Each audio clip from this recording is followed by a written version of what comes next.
New country. In 1787, leaders held a convention to come up with a plan for a new government, the Constitution. George Washington led the meeting and impressed everyone with his leadership. It was so surprised when he was asked to be the first president of the United States. Washington did not want the job, but he felt a duty to say yes.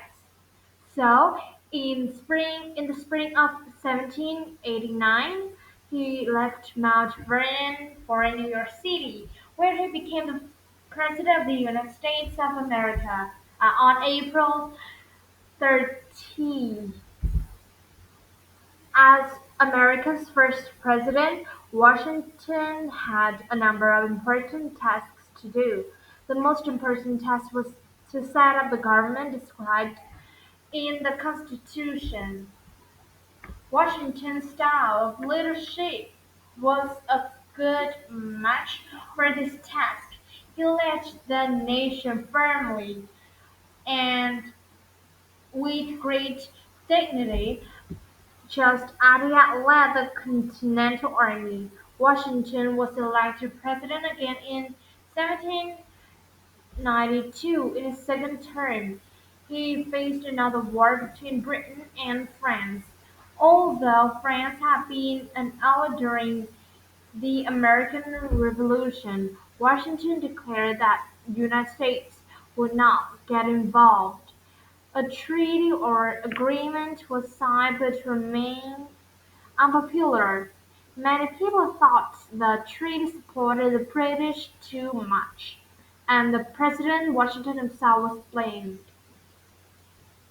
Farewell. Feeling tired after serving his country for so many years, Washington chose not to serve a third term as president. Before leaving office, he wrote a farewell address in which he offered some advice.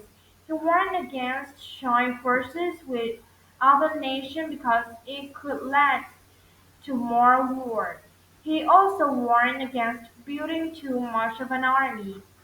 In 1797, Washington began his retirement, spent time with mother and overseeing his beloved Mount Vernon.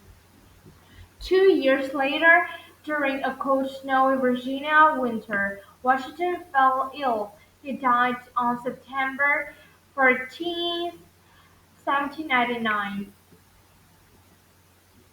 Father of his country, George Washington's place in history is framed, his courage and character still admired by many Americans. His leadership style, both in the military and in the presidency, are great models for modern military officers and presidents to follow.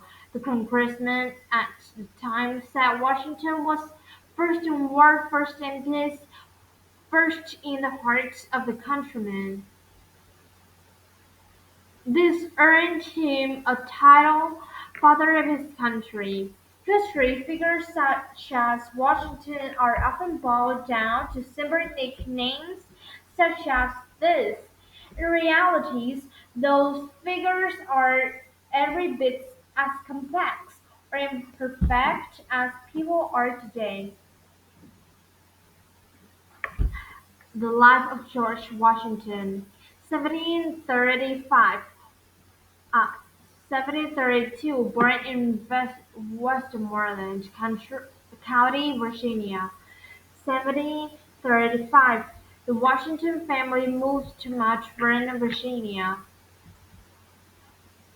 1754, fights in the French and Indian War. 1775, appointed Commander-in-Chief of the Continental Army during the American Revolution. 1781, the British surrender to Washington. 1787, President presides over constitutional Convention. 1789 elected first President of the United States.